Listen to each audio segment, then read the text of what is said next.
Good morning to all of you. आज हम लोग चलेंगे नेक्स्ट टॉपिक पे जो है आयंस। आयंस क्या होते हैं? तो आयंस की वजह से ही अलग अलग डिफरेंट कंपाउंड्स का फॉर्मेशन होता है। चलिए हम लोग देखते हैं आयंस क्या होता है। If you talk about ions, तो आयंस क्या होते हैं? तो कोई भी कंपाउंड, जो भी कंपाउंड बने होते हैं, मीन्स वो जिस चीज़ के बने होते हैं, चाहे वो मेटल के कंपाउंड हो या फिर नॉन मेटेलिक कंपाउंड हो, तो मेटल और नॉन मेटल किसी भी चीज़ के जो कंपाउंड बने होते हैं वो एक्चुअली में डिफरेंट या अलग अलग तरह के आयन स्पीसीज की वजह से ही या चार्ज्ड स्पीसीज की वजह से ही बने होते हैं। और इन्हीं चार्ज्ड स्पीसीज को ही क्या बोल दिया जाता है? तो आयंस कह दिया जाता है। मीन्स मैंने क्या बोला कि कोई भी कंपाउंड आप ले सकते हैं, जितने भी कंपाउंड बने होते हैं, जितने भी कंपाउंड बने होते हैं वे सभी कंपाउंड एक्चुअली में चार्ज्ड स्पीसीज के बने होते हैं।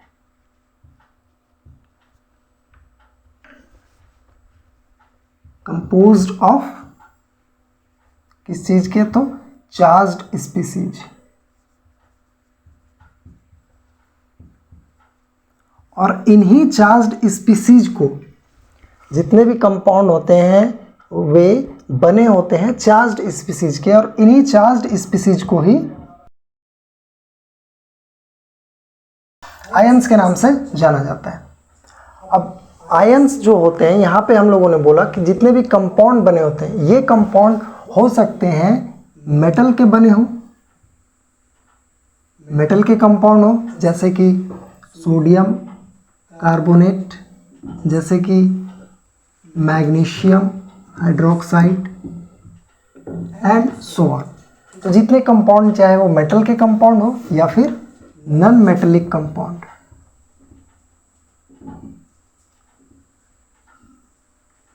नॉन मेटेलिक कंपाउंड जैसे कि SO4 सल्फर डाइऑक्साइड या फिर NO2 and so on.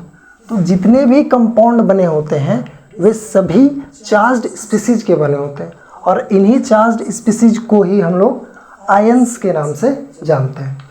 Ions की बात करें तो यहाँ पे हो सकता है कि सिंगल एटम हो सकता है कि ये जो आयंस हैं वे सिंगल चार्ज्ड एटम्स के बने हों,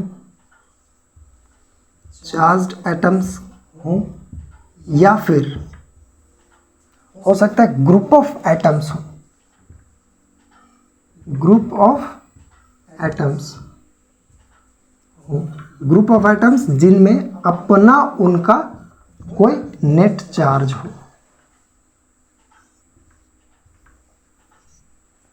मैंने क्या बोला? आयंस हो सकते हैं सिंगल चार्ज्ड एटम्स के भी हो सकते हैं, या फिर ग्रुप ऑफ एटम्स जिन पे कोई नेट चार्ज हो। और यहाँ चूंकि ग्रुप ऑफ एटम्स हैं, यही वजह से इनको हम लोग बोल देते हैं पॉलीएटॉमिक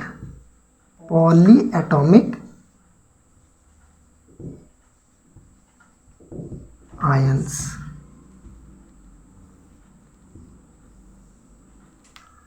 पॉलीएटॉमिक आयंस की बात करें कुछ एग्जाम्पल की, तो जैसे कि NH4 माइनस या फिर कार्बोनेट माइनस माइनस। उसी तरह सिंगल एटम में जैसे Cl माइनस या H प्लस या फिर सोडियम प्लस। तो यहाँ हम लोग देखेंगे कि हाइड्रोजन के एक ही एटम है, सोडियम का एक ही एटम है, और उस पर हम लोगों को चार्ज नज़र आ रहा है। इस वजह से इसको हम लोग कह देते हैं सिंगल या फिर मोनो एटॉमिक आयंस। और जब ग्रुप ऑफ एटम्स शामिल होते हैं और उनमें जब अपना नेट चार्ज होता है तो उसे हम लोग कह देते हैं पॉलीएटॉमिक आयंस। कुछ एग्जांपल जैसे अमोनिया हो गया, कार्बोनेट हो गया या सल्फेट हो गया, बहुत सारे एग्जांपल इसके भी हैं, हम लोगों को नेक्स्ट आगे स्लाइड में देखना है। तो अब तक हम लोगों ने क्या देखा कि आयंस किसे कहते हैं? तो आयंस एक्चुअली होते हैं चार्ज्ड स्पीसीज होते हैं जो मेटलिक और नॉन मेटलिक कंपाउंड के बनने के लिए ज़रूरी होते हैं। और जैसा कि आप देख सकते हैं यहाँ पे जो भी मैंने चार्ज लिया है वो या तो नेगेटिव है या तो पॉजिटिव है। तो इस तरह से हम लोग खुद भी पता कर सकते हैं कि जो आयंस के टाइप कितने होते हैं, तो दो तरह के होते हैं आयंस। कौन कौन से? एक को हम लोग कह सकते हैं एनायन और एक को हम लोग कह देते हैं कैटायन। अब ABCD में सबसे पहला जो लेटर होता है, टोटल 26 लेटर होते हैं, उसमें सबसे पहला लेटर A है, इसलिए A जब भी लिखेंगे तो इसके नीचे सिर्फ एक लाइन खींच देंगे। और जब भी हम लोग A के अलावा कोई भी वर्ड लिखेंगे, जैसे कि यहाँ पे हमने लिखा C, कैटायन का C, तो यहाँ पे एक से ज़्यादा लाइन खींच देंगे। इसका मतलब एनायन जो हो गया वो नेगेटिव चार्ज पार्टिकल को कहते हैं, या नेगेटिव चार्ज को हम लोग एनायन कह देते हैं, और कैटायन कह देते हैं पॉजिटिव चार्ज को। जैसे आप इमेज में इस बैटरी में देख सकते हैं, ये पॉजिटिव चार्ज दिखा रहा है कैटायन को और ये नेगेटिव चार्ज दिखा रहा है एनायन को। तो इस तरह से हम लोगों ने देखा कि आयंस जो होते हैं वे चार्ज्ड स्पीसीज होते हैं और इन्हीं के वजह से कंपाउंड का फॉर्मेशन होता है, चाहे वो मेटेलिक कंपाउंड हो या फिर नॉन मेटेलिक कंपाउंड हो। आयंस दो तरह के होते हैं, कैटायन और एनायन। कैटायन जो होता है वो पॉजिटिव चार्ज होता है और एनायन नेगेटिव चार्ज होता है।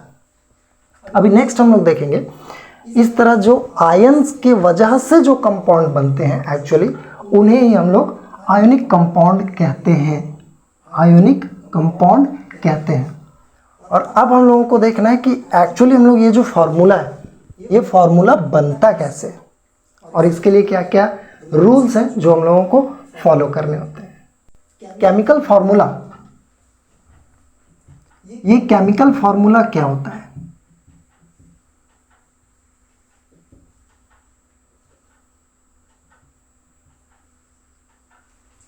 केमिकल फार्मूला कहते किसको है? तो कोई भी कंपाउंड में जो एटम्स उसमें प्रेजेंट होते हैं, कोई भी कंपाउंड की बात करें उसमें जो भी एटम्स प्रेजेंट होते हैं उनका सिंबॉलिक रिप्रेजेंटेशन को ही हम लोग क्या बोल देते हैं? Chemical formula. मैंने क्या बोला? तो कोई भी कंपाउंड, ध्यान रखना है केमिकल फार्मूला में पहली बात कि कोई भी आपके पास जो कंपाउंड है, एनी गिवन कंपाउंड, उसमें जो भी इस कंपाउंड को बनाने के लिए जो भी कंपोजिशन यूज हुआ है, जैसे कंपाउंड एक ले लेते हैं हम लोग H2O, तो इसमें कौन कौन से एटम्स का यूज हुआ है? तो यहाँ पे हाइड्रोजन एटम का यूज हुआ है और ऑक्सीजन का यूज हुआ है। मीन्स यहाँ पे 2 हाइड्रोजन एटम का यूज हुआ है और 1 ऑक्सीजन का। तो इस कंपाउंड को बनाने के लिए जो भी कंपोजिशन हम लोगों ने यूज किया है, मीन्स जैसे कि हाइड्रोजन और ऑक्सीजन, तो ये कंपोजिशन का जो सिंबॉलिक रिप्रेजेंटेशन है, इसी को हम लोग क्या बोल देते हैं? Chemical formula.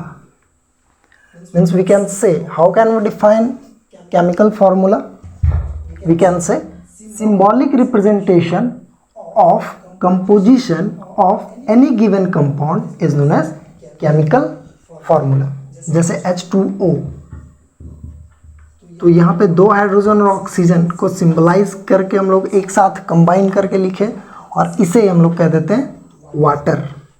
जैसे कि HCl, तो यहाँ पे हाइड्रोजन और क्लोरीन को कंबाइन करके हमने लिखा है, तो ये HCl का केमिकल फार्मूला हुआ।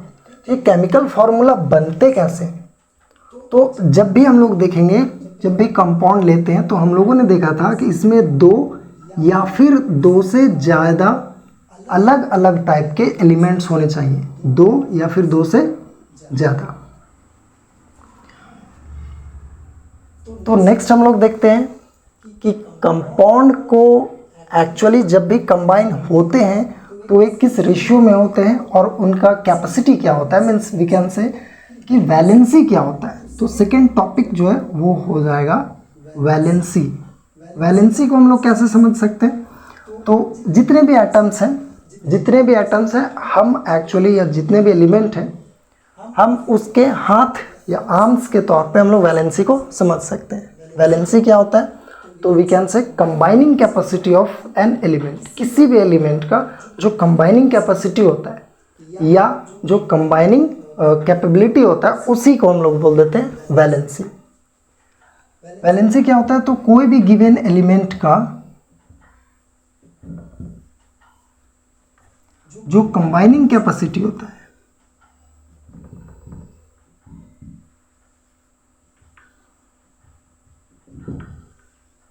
इसी कंबाइनिंग कैपेसिटी को हम लोग वैलेंसी कह देते हैं। या फिर जैसे इस इमेज में आप देख सकते हैं कि यहाँ ऑक्टोपस है, इसके पास 8 आर्म्स है, 8 हाथ है, तो ये अलग अलग आर्म्स का यूज़ करके और अलग अलग चीज़ों को अपने साथ रख सकता है, पकड़ सकता है। तो उसी तरह से जितने भी एलिमेंट होते हैं उनका जो कंबाइनिंग कैपेसिटी है, या कह सकते हैं उनका जितना आर्म्स है, जितना हाथ है, उसी को हम लोग वैलेंसी कह देते हैं। वैलेंसी निकालते कैसे, तो हम लोगों को इसके बारे में डिटेल में देखना है नेक्स्ट चैप्टर में, बट थोड़ा सा यहाँ पे जान लेते हैं। जैसे अगर हम लोग एग्जांपल लेते हैं सोडियम का, तो सोडियम का एटॉमिक नंबर होता है 11, सोडियम का एटॉमिक नंबर 11। अब जब इस 11 एलिमेंट में आप देखेंगे, जैसा हम लोगों ने देखा था लास्ट क्लास में, इस वीडियो में भी, कि यहाँ पे जो रेड कलर में जो दिखाया गया है वो एक्चुअली न्यूक्लियस है, और ये जो रेड कलर में न्यूक्लियस दिखाया गया है इसी के अंदर न्यूट्रॉन और प्रोटॉन होते हैं। लेकिन सर्कल में आपको दिख रहा होगा पर्पल कलर में कि ये जो रोटेट कर रहे हैं वो एक्चुअली में इलेक्ट्रॉन्स हैं, और इसी इलेक्ट्रॉन्स को हम लोग डिफरेंट सेल्स में डिवाइड करते हैं। तो सोडियम का एटॉमिक नंबर तो 11 होता है। अब एटॉमिक नंबर मीन्स Z जो होता है, एटॉमिक नंबर को Z से रिप्रेजेंट करते हैं, तो वो 11 होता है, 11 होता है। और ये एटॉमिक नंबर बराबर होता है नंबर ऑफ प्रोटॉन्स के, और यही बराबर होता है नंबर ऑफ इलेक्ट्रॉन्स। इलेक्ट्रॉन पे माइनस चार्ज, जबकि प्रोटॉन पे प्लस चार्ज होता है। तो हम लोग जब इस 11 इलेक्ट्रॉन को हम लोग अलग अलग शेल में जब क्लासीफाई करेंगे, तो जो आउटर मोस्ट शेल में जो इलेक्ट्रॉन्स होंगे एक्चुअली उन्हीं को हम लोग बोल देते हैं वैलेंस इलेक्ट्रॉन, या फिर उसी को कह देते हैं वैलेंसी ऑफ सोडियम। मैंने क्या बोला कि ये सोडियम एटम का अगर हम लोग इलेक्ट्रॉनिक कॉन्फ़िगरेशन करें तो ये सेंटर में तो न्यूट्रॉन और प्रोटॉन रहेंगे, नाश्ता पानी, लेकिन अलग अलग शेल में,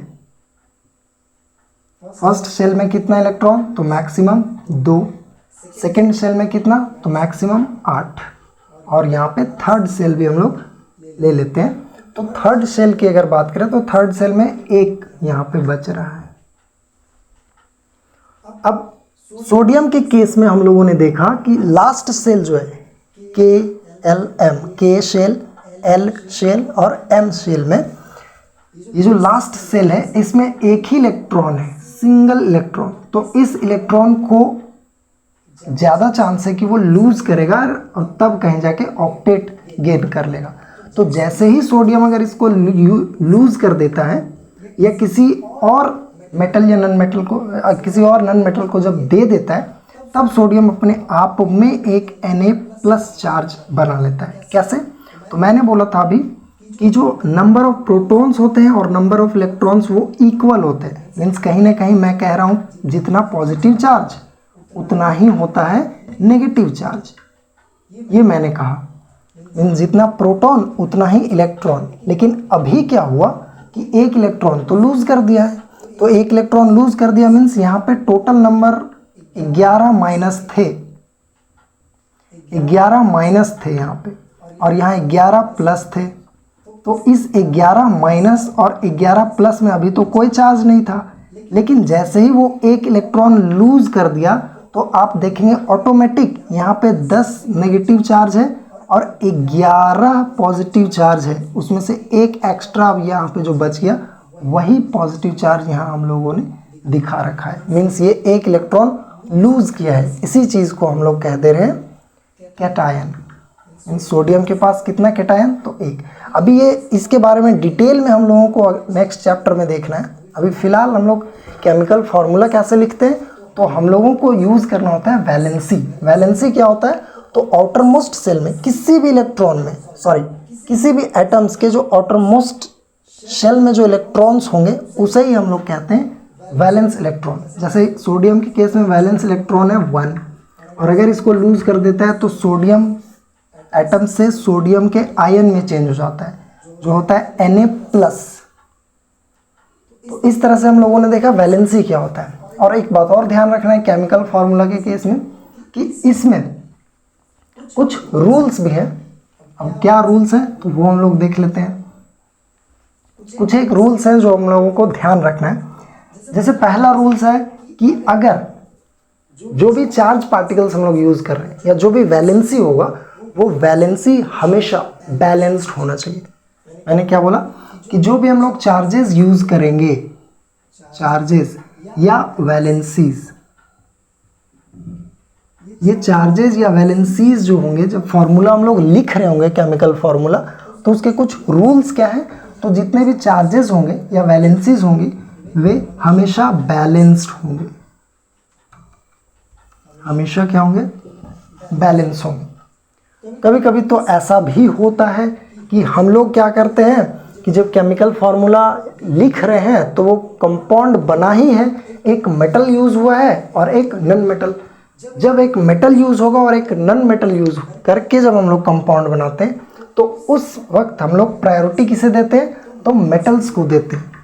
मीन्स मैंने सेकेंड रूल क्या बोला, दूसरा फार्मूला मैंने क्या बोला कि जब भी कंपाउंड का फॉर्मेशन करेंगे हम लोग और जो कंपाउंड बनेगा इसमें अगर हम लोग दोनों ही यूज़ करते हैं, मीन्स कंपाउंड बनाने के लिए हम लोग मेटल का भी यूज़ करेंगे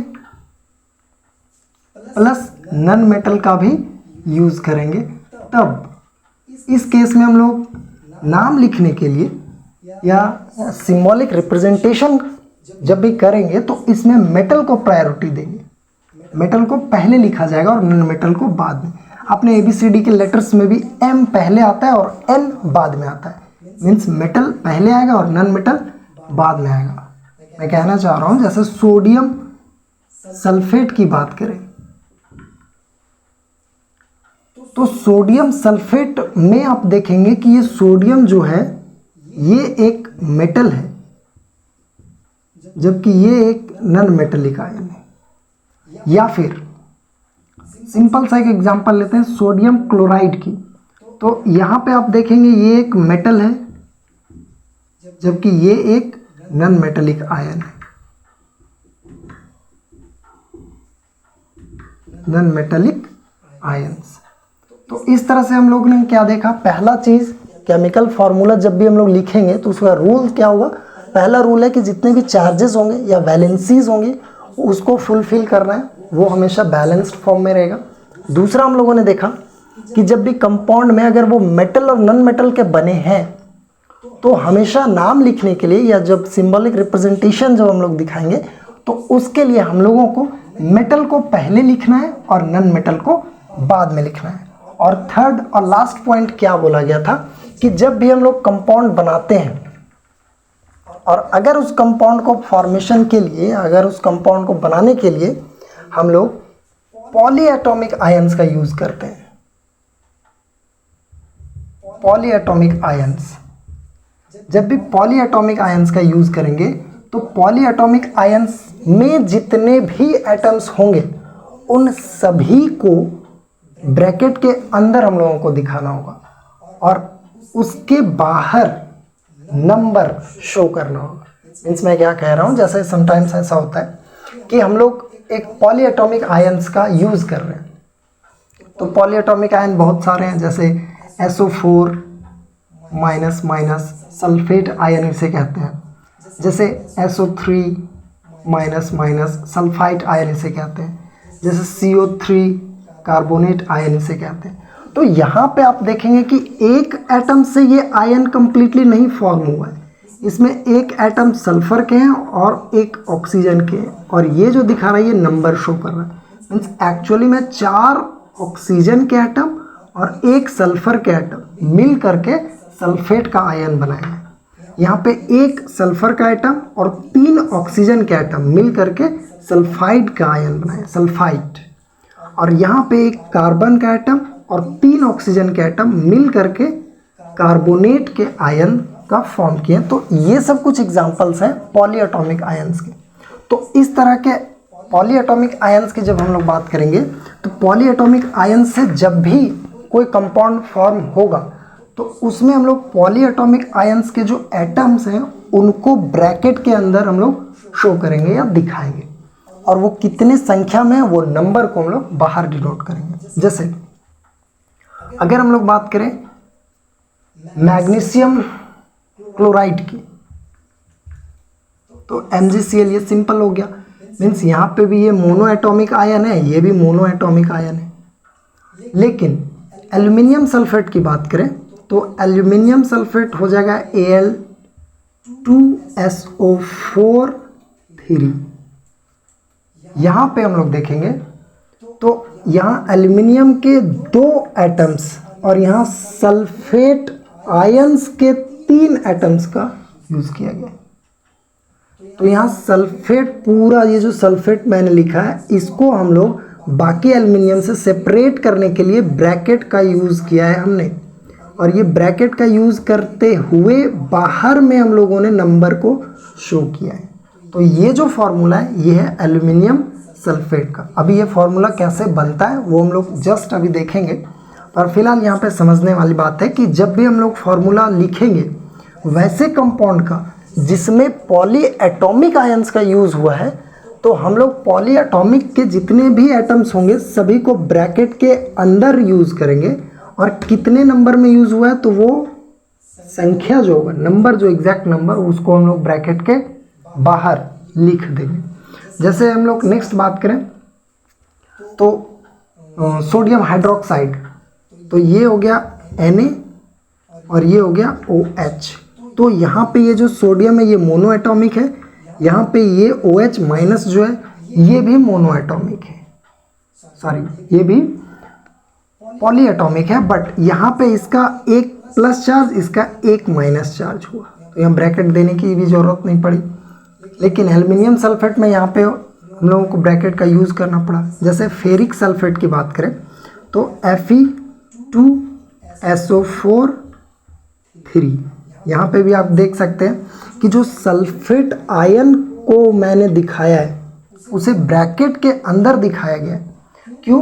क्योंकि यहाँ पे ये जो आयन है वो एक पॉली एटॉमिक आयन है, और पॉली एटॉमिक आयन होने की वजह से एक से ज़्यादा एटम्स प्रेजेंट थे, इसलिए इसको ब्रैकेट के अंदर दिखाएं। और कितना संख्या में सल्फेट का यूज़ हुआ है तो नंबर बाहर हमने लिखा है। तो इस तरह से हम लोग जब भी पॉली एटॉमिक कंपाउंड को जब दिखाएंगे, केमिकल फार्मूला जब लिखेंगे, तो उसमें पॉली एटॉमिक आयंस के जितने भी एटम्स होंगे सभी को ब्रैकेट के अंदर दिखाएंगे, और उनका नंबर जो है वो ब्रैकेट के बाहर हम लोग शो करेंगे। तो अब तक हम लोगों ने क्या देखा कि केमिकल फार्मूला क्या होता है। तो केमिकल फार्मूला होता है एक्चुअली किसी भी कंपाउंड का जो उसके कंपोजिशन होता है उसका सिंबॉलिक रिप्रेजेंटेशन होता है, और इसके लिए हम लोगों को हर एक एलिमेंट की वैलेंसी जानने की आवश्यकता होती है। वैलेंसी क्या होता है? तो वैलेंसी होता है number of electrons present in outermost shell of an element, उसको हम लोग कहते हैं वैलेंस इलेक्ट्रॉन, और उसी वैलेंस इलेक्ट्रॉन से हम लोग वैलेंसी कैलकुलेट करते हैं। तो यहाँ वैलेंसी जैसे ही हम लोगों को पता चल जाएगा, अब उसी वैलेंसी का यूज़ करके हम लोग डिफरेंट कंपाउंड का फॉर्मेशन करते हैं, और उस दौरान हम लोग कुछ रूल्स हैं जिसे फॉलो करना होता है। जैसे नंबर ऑफ चार्जेस या वैलेंसीज हम लोगों को हमेशा बैलेंस करके रखना होता है। नेक्स्ट पॉइंट देखे थे कि अगर कंपाउंड बनाने के लिए मेटल और नॉन मेटल दोनों का यूज़ हो रहा है तो हमेशा प्रायोरिटी देना है मेटल को, मीन्स मेटल को पहले लिखना है और फिर नॉन मेटल को बाद में लिखना है। और लास्ट पॉइंट हमने देखा कि जब भी हम लोग पॉली एटॉमिक आयन का यूज़ करेंगे, हमने देखा था कि एक मोनो एटॉमिक आयन होता है जिसमें एक ही एटम होते हैं और उस पर चार्ज होता है, और एक पॉली एटॉमिक आयन होता है जिस पे एक से ज़्यादा एटम्स होते हैं और उन पे नेट चार्ज होता है।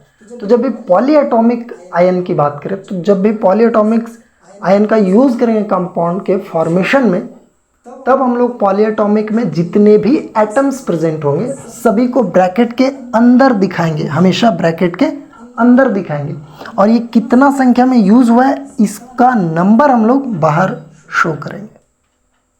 तो इस तरह से केमिकल फार्मूला क्या होता है, केमिकल फार्मूला बनाने का तरीका क्या है, वो अभी हम लोगों ने पढ़ा है। आइए कुछ एग्जाम्पल लेते हैं और चीज़ों को और अच्छे से क्लियर करने का प्रयास करेंगे। जैसे हम लोग लेते हैं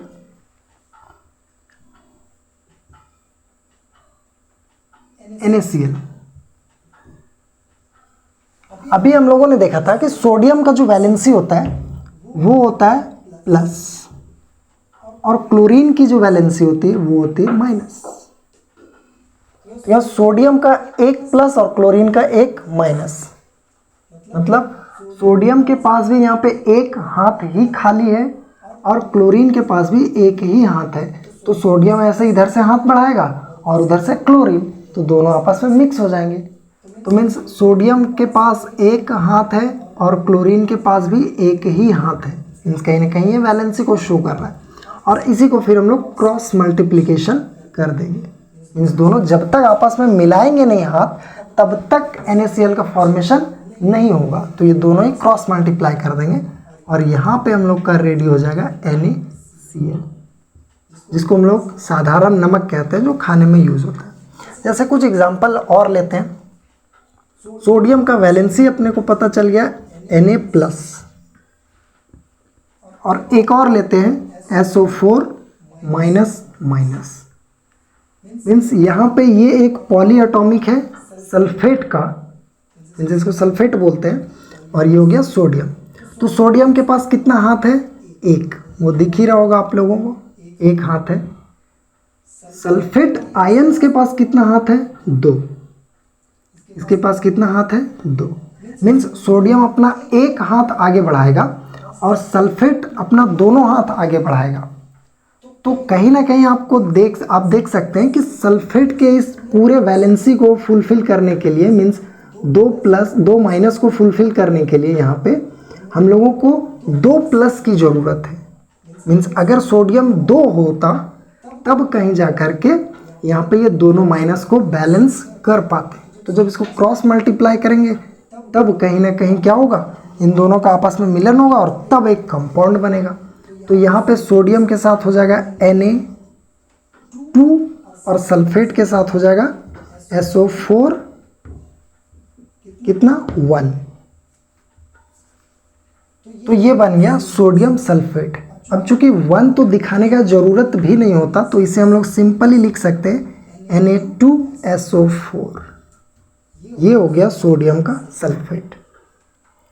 फिर से अगर हम लोग बात करें सोडियम की ही, तो सोडियम का हम लोग इस बार लेके चलते हैं, सोडियम होता है Na+, और इस बार लेके चलते हैं CO3-।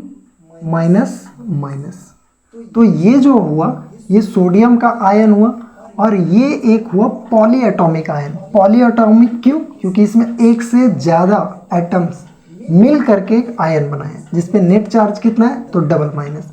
तो यहाँ पे सोडियम के पास चार्ज कितना? तो 1। यहाँ पे कार्बोनेट आयन, ये जो है कार्बोनेट आयन, इस कार्बोनेट आयन पर चार्ज कितना है? तो 2, वो भी माइनस में।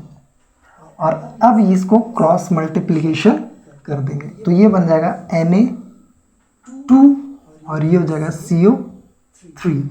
1 दिखाने का तो ज़रूरत भी नहीं है। नेक्स्ट एक और एग्जांपल लेते हैं, कैल्शियम। कैल्शियम का एटॉमिक नंबर होता है 20, और इसमें कैल्शियम का आयन की बात करें तो इसमें होता है डबल+। और एक और हम लोग ले लेते हैं Cl-। तो यहाँ इसको हम लोग कैसे कंबाइन करेंगे? ये क्लोरीन का आयन है, और इस क्लोरीन आयन पे आप देख सकते हैं कि सिंगल माइनस है, जबकि कैल्शियम पे डबल+ है। तो यहाँ सिंपल हम लोग क्या करेंगे, इसके नीचे ये जो कितना है तो डबल+, तो इसका लिखेंगे कैल्शियम का 2 हाथ या 2 वैलेंसी, हमने लिख दिया। क्लोरीन के पास 1 माइनस है, तो इसको लिख देंगे 1, और इसको फिर क्रॉस मल्टीप्लिकेशन कर देंगे, तो ये बन जाएगा Ca, ये 1 मल्टीप्लाई हो जाएगा 1, और Cl ये 2 मल्टीप्लाई हो जाएगा 2। तो चूंकि 1 दिखाने का भी जरूरत नहीं होता, तो सिंपली बन जाएगा CaCl2, कैल्शियम क्लोराइड। तो ये बन गया अपना कैल्शियम क्लोराइड। फिर हम लोग नेक्स्ट एग्जांपल कैल्शियम का ही लेते हैं, क्योंकि कैल्शियम की वैलेंसी अपने को पता चल गई है। तो फिर से एक लेते हैं कैल्शियम प्लस, इसको इस बार कंबाइन करते हैं पॉली एटॉमिक आयंस के साथ, मीन्स सल्फेट के साथ, माइनस। अब आप यहाँ पे देखेंगे कि कैल्शियम के पास 2 वैलेंसी, वो भी प्लस में, तो यहाँ पे लिखेंगे 2, सल्फेट के पास भी 2 वैलेंसी, यहाँ पे भी लिख देंगे 2। अब कैल्शियम सपोज दोनों हाथ आगे किया तो उधर से सल्फेट आयन भी दोनों हाथ आगे किया, तो दोनों हाथ आपस में मिक्स हो जाएंगे। तो यहाँ पे इसको जब क्रॉस मल्टीप्लाई करेंगे तो यहाँ पे बन जाएगा कैल्शियम Ca2 और SO4, ये भी कितना 2। अब मुझे पता है कि दोनों वैलेंसी तो सेम ही है 2 2, तो ये 2 2 अगर ना भी लिखें या हटा भी दे, ये एक्चुअली नंबर दिखा रहा है, 2 कैल्शियम के साथ 2 सल्फेट है, तो हम लोगों को मिनिमम नंबर पे यूज़ करना है। तो 1 कैल्शियम के साथ 1 सल्फेट आ जाएगा, और ये हो गया इस तरह से कैल्शियम सल्फेट का फॉर्मूला। मीन्स अगर यहाँ पे वैलेंसी सेम है, वैलेंसी अगर सेम रहता है तब हम लोग इस नंबर को हटा भी सकते हैं। 2 और 2 आपस में कट जाते हैं, मीन्स यहाँ पे शो कर रहा है कि 2 कैल्शियम के साथ 2 सल्फेट आयन है, तो 1 कैल्शियम के साथ 1 सल्फेट आयन, दैट्स ऑल। ये नंबर शो कर रहा है। एक और कुछ एग्जांपल ले लेते हैं, जैसे कि मैग्नीशियम, इसके साथ भी डबल प्लस, और इधर हम लोग ले लेते हैं सपोज कार्बोनेट डबल माइनस। तो यहाँ पे आप देखेंगे मैग्नीशियम के पास 2 प्लस चार्ज है, मीन्स मैग्नीशियम के पास 2 हाथ है प्लस में, और कार्बोनेट के पास 2 वैलेंसी, इसके पास भी या 2 हाथ है, वो भी माइनस में। क्रॉस मल्टीप्लिकेशन करेंगे तो यहाँ पे क्या बन जाएगा Mg, ये हो जाएगा 2, फिर CO3, ये भी कितना हो जाएगा तो 2। अब फिर से यहाँ पे वही बात हो गई जैसे कि इसमें प्रॉब्लम आया था कि अगर 2 मैग्नीशियम ले रहे हैं तब हम लोगों को 2 कार्बोनेट चाहिए, तो हम लोग एक ही मैग्नीशियम लें तो एक ही कार्बोनेट का ज़रूरत होगा, तो ये हो गया मैग्नीशियम कार्बोनेट। तो अभी ये जो जितना भी एग्जाम्पल लिया गया सब में आप एक चीज़ कॉमन देखेंगे कि अपोजिट चार्जेस जो है वो मिल करके आयन का फॉर्मेशन किए। जैसे यहाँ प्लस माइनस मिलके फॉर्मेशन किया किसका, सोडियम सल्फेट का। यहाँ पर भी देखेंगे प्लस माइनस, ये दोनों आपस में कंबाइन करके किसका फॉर्मेशन किए, कैल्शियम क्लोराइड का। यहाँ पर भी देख सकते हैं प्लस माइनस, मीन्स हमेशा ही 2 अपोजिट आयंस कंबाइन करेंगे। जैसे कि अभी इस इमेज में देखिए तो यहाँ पे एक ये जो बैटरी ये प्लस दिखा रहा है, ये माइनस दिखा रहा है। अगर एक और बैटरी को हम लोग कंबाइन करें तो उसका भी प्लस माइनस, फिर एक और करें तो उसका भी प्लस माइनस, ऐसे सीक्वेंस चलेगा। मीन्स 2 सेम आयंस या सेम चार्ज वाले आयंस या सेम चार्ज के मैग्नेट भी रिपेल करते हैं, उसी तरह सेम चार्ज के यहाँ पे आयंस जो है वो कंपाउंड का फॉर्मेशन नहीं कर सकते, तो हमेशा अलग अलग चार्जेस को ही लेना होगा। तो ये सब जो एग्जांपल्स हैं इनको आपको रेगुलरली प्रैक्टिस करना है। बस 1 से 2 बार जब आप प्रैक्टिस करेंगे कंटिन्यूअसली तो आपको धीरे धीरे चीज़ें समझ में आने लगेंगी कि यहाँ पे एक्चुअली हम लोग क्यों कट कर रहे थे। ये जो सेम जब वैलेंसी आ जाता है तो कट करने की ज़रूरत क्यों पड़ती है, तो ये कट करने की ज़रूरत नहीं है, बस यहाँ पे हो जाएगा कि 2 कैल्शियम है तो उसके लिए 2 सल्फेट की ज़रूरत पड़ रही है। तो आप ही बताओ 1 कैल्शियम रहेगा तो 1 सल्फेट, तो उसी चीज़ को यहाँ पे दिखाया गया। कुछ ऐसे भी एलिमेंट हैं जिनका वैलेंसी 2 से ज़्यादा होता है। 2 से ज़्यादा मीन्स कि जैसे जब भी कैल्शियम की बात करेंगे तो इसका वैलेंसी हमेशा 2 ही होगा और वो भी प्लस में। जब भी मैग्नीशियम की बात करें तो इसका वैलेंसी 2 ही होगा, वो भी प्लस में। लेकिन कुछ एलिमेंट है जैसे कॉपर और आयरन, इनकी वैलेंसी 2 भी होती है और 3 भी होते हैं, मीन्स 2 वैलेंसी और 3 वैलेंसी। तो ये अलग अलग वैलेंसी होता है।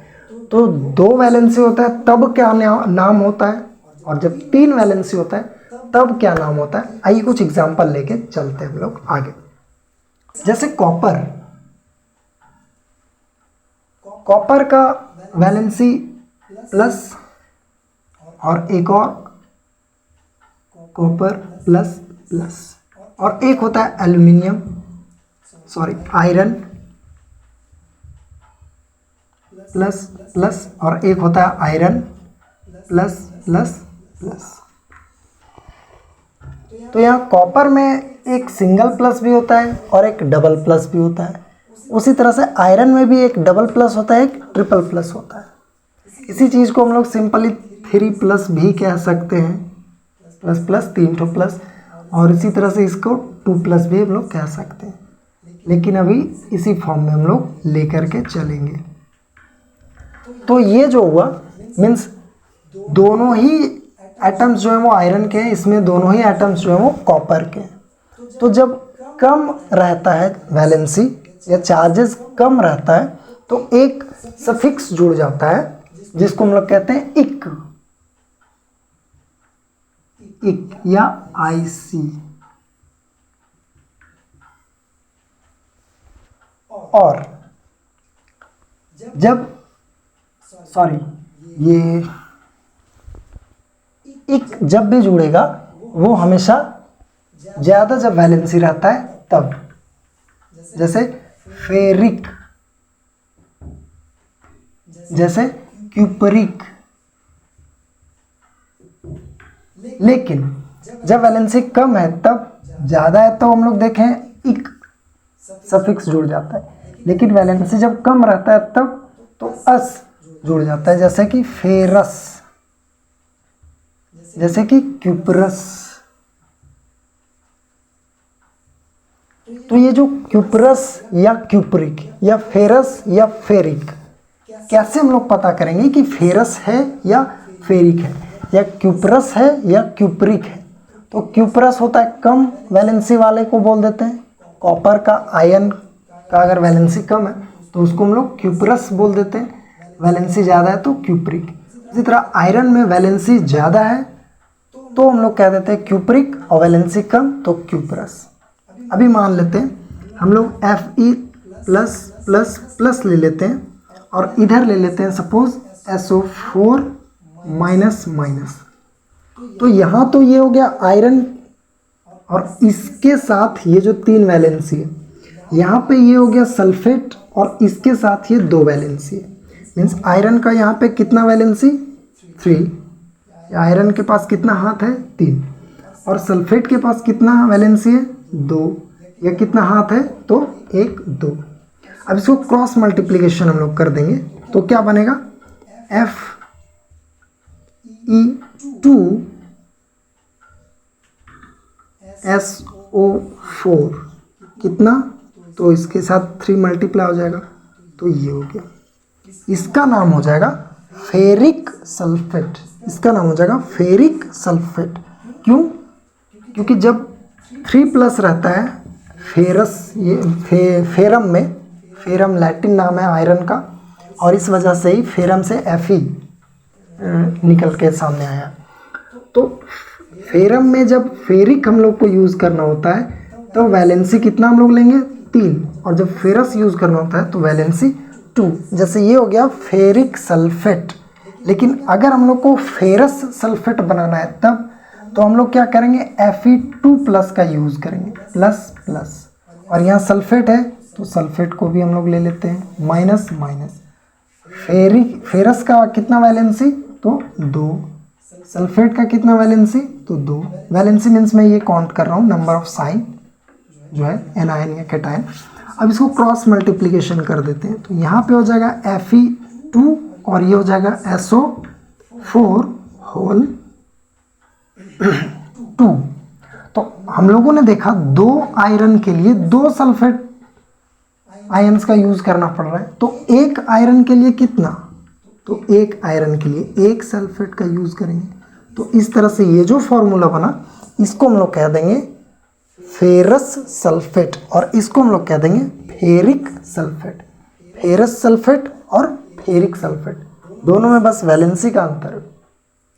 उसी तरह कॉपर के साथ भी होगा। जैसे अगर हम लोग यहाँ पे बोले तो कॉपर सिंगल प्लस लेके और इधर लेके चलते हैं हम लोग कार्बोनेट माइनस माइनस, तो यहाँ कॉपर के साथ 1 वैलेंसी है तो नीचे 1, यहाँ पे 2 वैलेंसी है तो 2, और क्रॉस मल्टीप्लिकेशन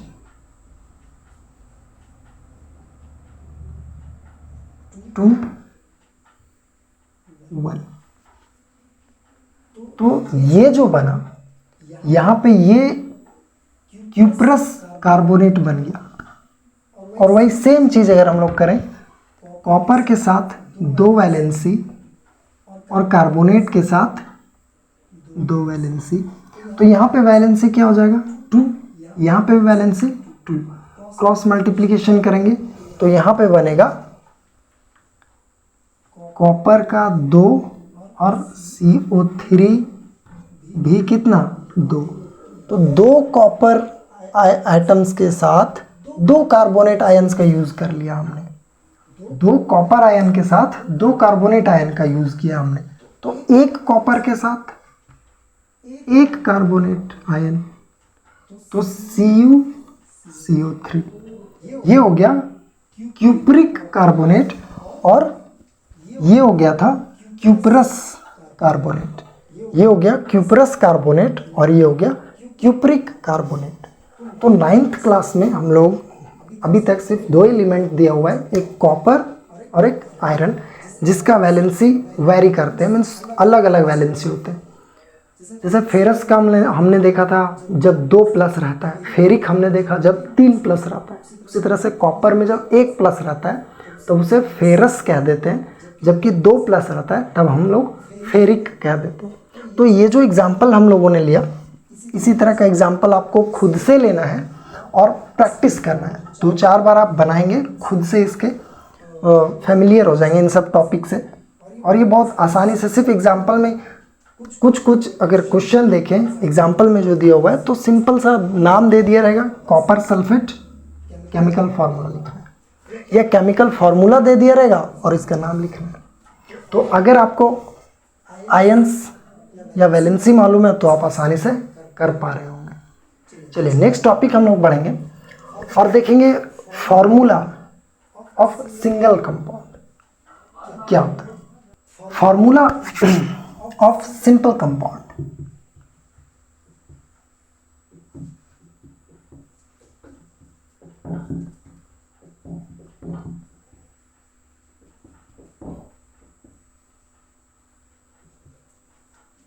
ये वर्ड ध्यान रखेंगे, कंपाउंड। मैंने बोला है कंपाउंड मीन्स डेफिनेटली यहाँ पे 2 या 2 से ज़्यादा, 2 या 2 से ज़्यादा डिफरेंट अलग अलग टाइप्स के एटम्स का यूज़ हम लोग करने वाले हैं। तो ये आपको ध्यान रखना है। अब यहाँ पे लिखा गया फार्मूला ऑफ सिंपल कंपाउंड। तो पहले समझते हैं सिंपलेस्ट कंपाउंड क्या हो सकता है। तो अगर मैं बात करूँ सिंपलेस्ट कंपाउंड की, तो सिंपलेस्ट कंपाउंड में कितने चीज़ होंगे या कितने एटम्स होंगे। तो जैसा कि मैंने लिखा है कि कम से कम तो 2 होना ही चाहिए, एटलीस्ट 2 डिफरेंट एलिमेंट होने ही चाहिए। और वैसे कंपाउंड जिसमें सिर्फ 2 ही डिफरेंट एलिमेंट्स होते हैं, उन सभी को हम लोग क्या बोल देते हैं, बाइनरी कंपाउंड। बाइनरी कंपाउंड किसे कहते हैं, तो वैसे कंपाउंड जिसमें 2 डिफरेंट एलिमेंट्स या 2 तरह के एलिमेंट्स का यूज होता है to form a compound. Compound बनाने के लिए सिर्फ 2 ही अलग अलग तरह के एलिमेंट का यूज होगा, उसे हम लोग कह देते हैं बाइनरी कंपाउंड। जैसे कि H2O की बात करें तो इसमें 2 ही तरह का एलिमेंट का यूज़ किया है, एटम्स का यूज़ किया है, एक हाइड्रोजन और एक ऑक्सीजन। जैसे HCl की बात करें तो इसमें भी 2 ही तरह का एटम्स के यूज़ किया गया है, जैसे हाइड्रोजन और क्लोरीन।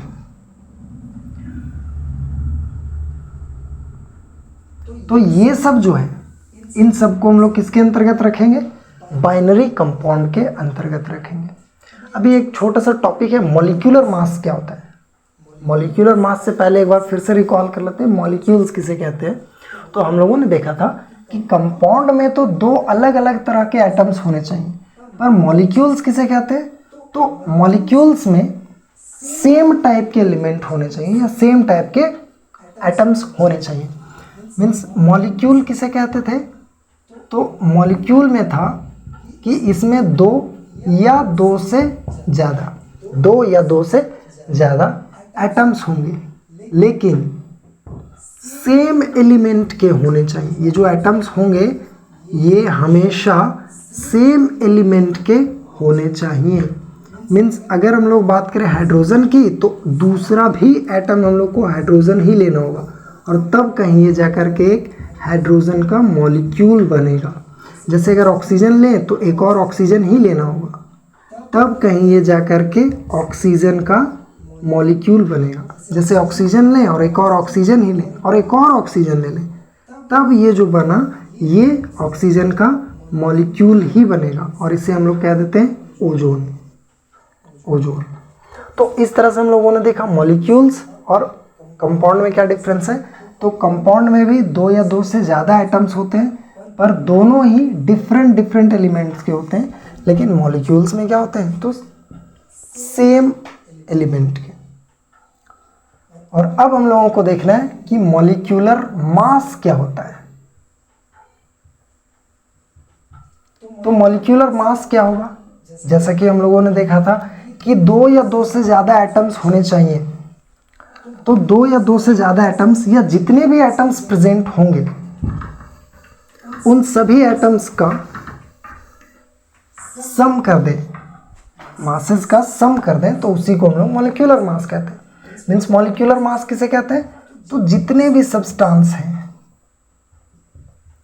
कोई भी सब्सटेंस आप ले लें, तो जितने भी सब्सटेंस हैं उस सब्सटेंस में जितने भी एटम होंगे, मीन्स मैंने बोला सम ऑफ एटॉमिक मासेस, मैंने क्या बोला, सम ऑफ एटॉमिक मासेस।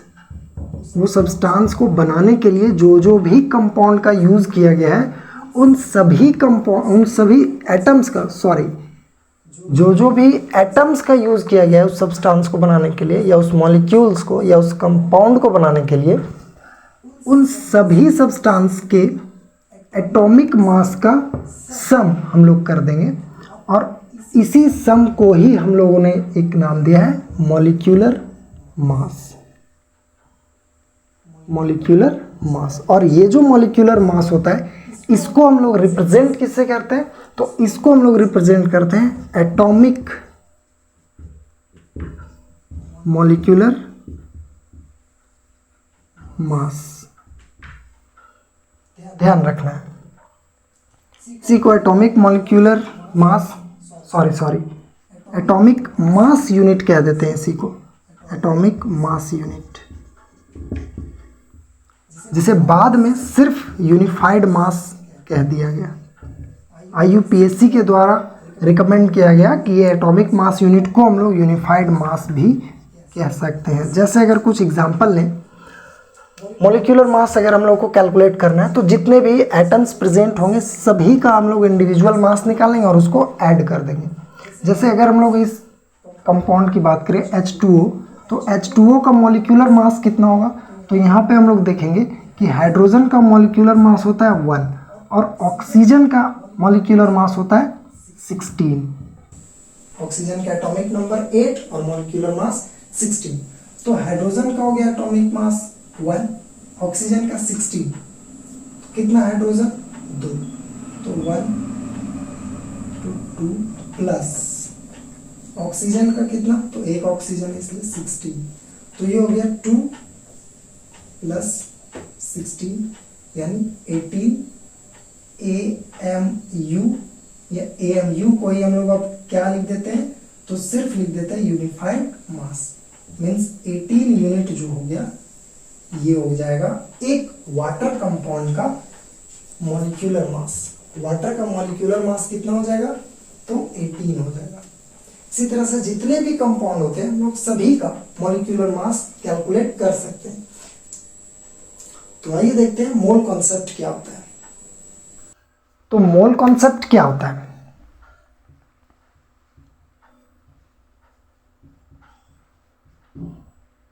इसमें ध्यान रखना, ये जो वर्ड है मोल, ये मोल अपने आप में, ये जो वर्ड है इसको सबसे पहले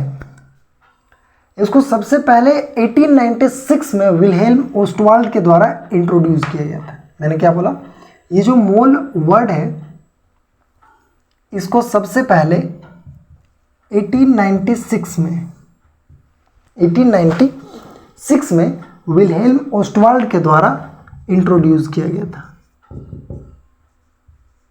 विल्हेल्म ओस्टवाल्ड इनके द्वारा इंट्रोड्यूस किया गया था।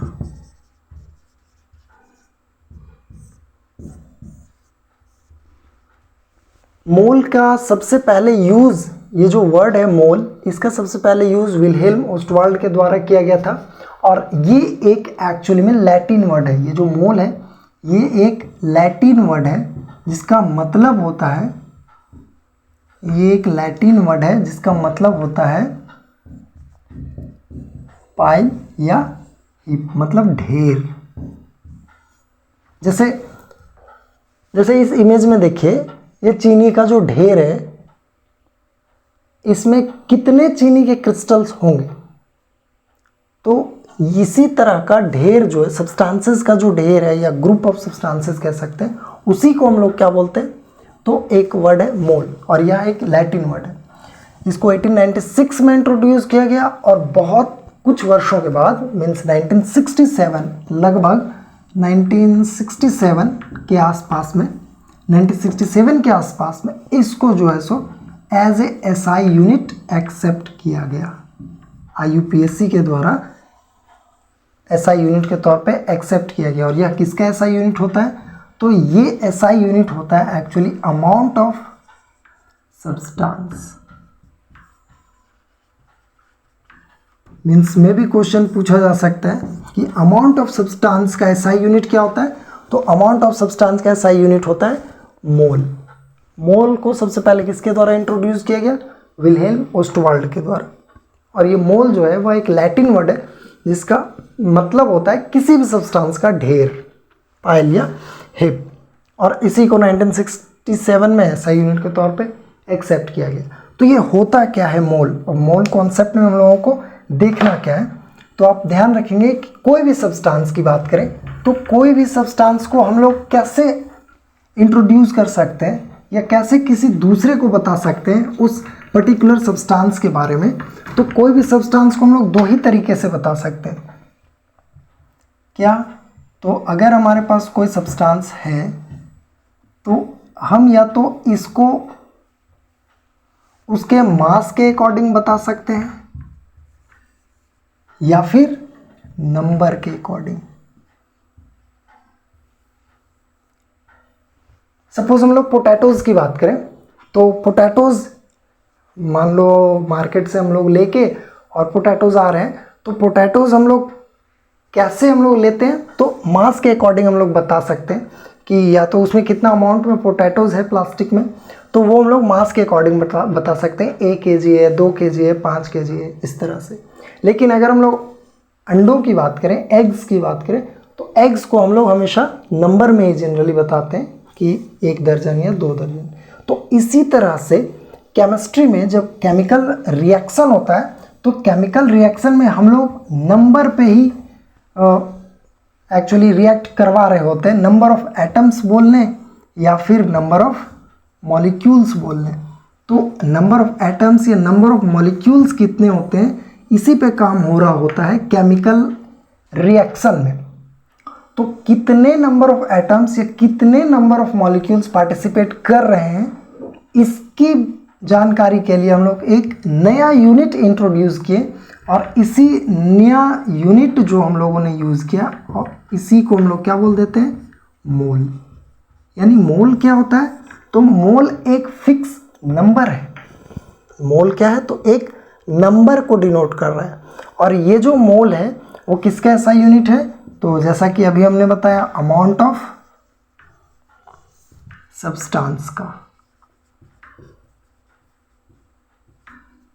जो कि हमेशा फिक्स होता है। 1 मोल की अगर हम लोग बात करें तो 1 मोल में कितना पार्टिकल्स, जैसे 1 दर्जन मान लेते बनाना की बात करें, 1 दर्जन बनाना, तो 1 डजन बनाना की बात करें मीन्स 12, ये फिक्स नंबर है। 1 दर्जन बनाना की बात करें तो वो भी 12। जैसे 1 दर्जन पेन की बात करें तो वो भी 12। जैसे 1 दर्जन कपड़े की बात करें तो वो भी 12। 1 दर्जन स्टूडेंट की बात करें तो वो भी 12। तो यहाँ 1 दर्जन जो है ये फिक्स एक नंबर को शो कर रहा है और वो नंबर है 12। उसी तरह से 1 मोल जो है वो भी हमेशा ही फिक्स नंबर को शो करेगा, जो कि होता है 6.022 इंटू 10⁻23 पार्टिकल्स, एटम्स, मॉलिक्यूल्स जो आप बोले। एक मोल में कितने एटम्स, तो इतने एटम्स। एक मोल में कितने मॉलिक्यूल्स, तो इतने मॉलिक्यूल्स, ध्यान रखना है। और ये नंबर हमेशा ही फिक्स होता है। इसी नंबर को हम लोग क्या बोल देते हैं, एवोगाद्रो कांस्टेंट या Avogadro number. Avogadro number means number of Avogadro, ये हम लोग बोल देते हैं। इसी को एवोगाद्रो नंबर भी कहते हैं। तो मोल क्या है, तो मोल ऐसा यूनिट है अमाउंट ऑफ सब्सटेंस का, जो कि एक नंबर को डिनोट करता है। ध्यान रखना है, कोई भी सब्सटेंस को हम लोग या तो उसके मास के अकॉर्डिंग बता सकते हैं या तो उसके नंबर के अकॉर्डिंग बता सकते हैं। और अगर मास की बात करें तो एक मोल मास का भी वैल्यू जो होता है, एक मोल अगर मास की बात करें तो वो भी हमेशा फिक्स होता है। एक मोल का जो मास होता है ये हमेशा क्या होता है, फिक्स होता है। मीन्स एक मोल हाइड्रोजन का जितना मास होगा हमेशा उतना ही मास होगा। मीन्स वेट, मास और वेट में क्या अंतर होता है वो हम लोग देखेंगे। तो यहाँ पे अगर हम लोग बात करें, एक मोल हाइड्रोजन का तो वो फिक्स रहेगा, या एक मोल ऑक्सीजन तो वो भी हमेशा फिक्स रहेगा। मीन्स एक मोल का जो मास होता है वो हमेशा बराबर हो जाएगा किसके, तो atomic mass of that particular substance. कोई भी सब्सटेंस का एटॉमिक मास बोल लें, या फिर अगर मॉलिक्यूल्स है तो उसका मोलर मास जो होगा उसके बराबर हो जाएगा। तो ये हमेशा फिक्स होता है। जैसे मैंने क्या बोला, मैं अगर एक यूनिट की बात कर रहा हूँ किसका, तो हाइड्रोजन का। अगर एक यूनिट हाइड्रोजन की हम बात करें तो इसमें सिर्फ एक हाइड्रोजन का एटम आएगा, एक हाइड्रोजन एटम। लेकिन अगर हम यहाँ पे 1 ग्राम हाइड्रोजन की अगर बात करें तो 1 ग्राम हाइड्रोजन में कितने नंबर ऑफ हाइड्रोजन, तो 1 मोल हाइड्रोजन एटम। अब जैसे ही मैंने बोला 1 मोल हाइड्रोजन एटम, तो यहां आपको समझ जाना है कि कितने नंबर की बात करी जा रही है, तो 6.022 इंटू 10⁻23 एटम्स किसके, हाइड्रोजन के। इतना हाइड्रोजन एटम्स। तो ये ध्यान रखना है, एक यूनिट हाइड्रोजन में सिर्फ एक ही हाइड्रोजन एटम, लेकिन 1 ग्राम हाइड्रोजन में 1 मोल हाइड्रोजन एटम। तो ये डिफरेंस ध्यान रखना है। हम लोगों ने क्या देखा कि मोल होता क्या है, तो मोल वर्ड जो है वो सबसे पहले इंट्रोड्यूस किया गया था विल्हेल्म ओस्टवाल्ड के द्वारा 1896 में, और इसी को हम लोग एज ए यूनिट एक्सेप्ट कर लिए थे बाद में IUPAC के द्वारा, जो SI यूनिट है अमाउंट ऑफ सब्सटेंस का। मोल कॉन्सेप्ट क्या है, तो मोल कॉन्सेप्ट में हम लोगों ने देखा कि कोई भी सब्सटेंस हो अपने आप में ही हम लोग उसको कैसे डिनोट कर सकते हैं या बता कैसे सकते हैं, तो उसको रिप्रेजेंट करने का 2 ही तरीका है, या तो मास के अकॉर्डिंग रिप्रेजेंट करो या फिर नंबर के अकॉर्डिंग। और अगर यहाँ पे हम लोग नंबर के अकॉर्डिंग चलें तो हम लोगों ने देखा था कि केमिकल इक्वेशन में या केमिकल रिएक्शन जब हो रहा होता है तो उसमें एक्चुअली एटम्स या मॉलिक्यूल्स के नंबर ही पार्टिसिपेट करते हैं, और उस नंबर को रिप्रेजेंट करने के लिए हम लोगों ने एक नया यूनिट इन्वेंट किया, एक्सेप्ट किया, जिसे मोल कहा गया। और ये मोल होता है अमाउंट ऑफ सब्सटेंस, इसी का ऐसा यूनिट। अब चूंकि मोल एक नंबर है तो वो कितना नंबर को रिप्रेजेंट कर रहा है, तो 1 मोल रिप्रेजेंट करता है 6.022 इंटू 10⁻23 पार्टिकल्स बोले, एटम्स बोले या मॉलिक्यूल्स बोले। नेक्स्ट हम लोगों ने देखा कि 1 मोल का मास भी जो है वो हमेशा ही फिक्स होता है, ये कभी भी चेंज नहीं होता है। तो 1 मोल की बात करें या फिर कोई भी मॉलिक्यूल्स है उसका अगर 1 मोल है तो उसका भी मास हमेशा क्या होगा, फिक्स होगा, हमेशा ही फिक्स होता है। 1 मोल का एटॉमिक मास भी हमेशा फिक्स होता है। जैसे अब यहाँ पे हम लोगों ने एग्जांपल लिया था 1 यूनिट हाइड्रोजन, मीन्स जितने भी हाइड्रोजन एटम्स हैं उसमें से सिर्फ 1 हाइड्रोजन की बात करी जा रही है। तो 1 यूनिट हाइड्रोजन की जब हम लोग बात करेंगे तो 1 यूनिट हाइड्रोजन में सिर्फ एक ही एटम आएगा, लेकिन 1 ग्राम हाइड्रोजन की बात करेंगे तो उसमें हमेशा 1 मोल ऑफ हाइड्रोजन एटम आएगा। और जैसे ही यहाँ पे वर्ड आ गया 1 मोल, मतलब समझ जाना है कितना की बात कर रहा है, किया जा रहा है, तो 6.022 × 10⁻23 पार्टिकल्स या फिर एटम्स की। इससे जो क्वेश्चन आते हैं बहुत सिंपल सा और तुरंत कैलकुलेट हो जाते हैं। जैसे कि एक क्वेश्चन दिया हुआ है कि आपको कैलकुलेट करना है, आपको 52 ग्राम 52 gram of helium, 52 gram helium दिया हुआ है, तो इसमें आपको बताना है कि कितना नंबर ऑफ मोल्स होंगे। मोलों की संख्या बताइए। तो 52 ग्राम हीलियम में मोल कितना होगा, तो नंबर ऑफ मोल्स हम लोग कैसे कैलकुलेट कर सकते हैं। तो नंबर ऑफ मोल्स कैलकुलेट करने के लिए हम लोगों को क्या करना होगा कि जितना ग्राम दिया हुआ है, मीन्स जो गिवन है मास, उसको हमको एक्चुअली में डिवाइड करना होगा एक हीलियम के मास से, मीन्स इसको एटॉमिक मास भी कह लेंगे। हीलियम का जो एटॉमिक मास होगा उससे हम लोग को कैलकुलेट करना होता है। हीलियम का एटॉमिक मास कितना होता है, तो हीलियम का एटॉमिक मास होता है 4 और गिवन मास कितना है, तो 52 ग्राम, तो 52 ग्राम। तो इस तरह से यहाँ पे आ जाएगा 13 टाइम्स में कट जाएगा, तो 13 number of moles. Number of moles कितने आ गए, 13। इनसे यहाँ पे लिख सकते हैं नंबर ऑफ मोल्स कितने होते हैं, तो 13। तो यहाँ पे 13 आ गया नंबर ऑफ मोल्स। अब एक मोल में कितना एटम, तो 6.022 × 10⁻23।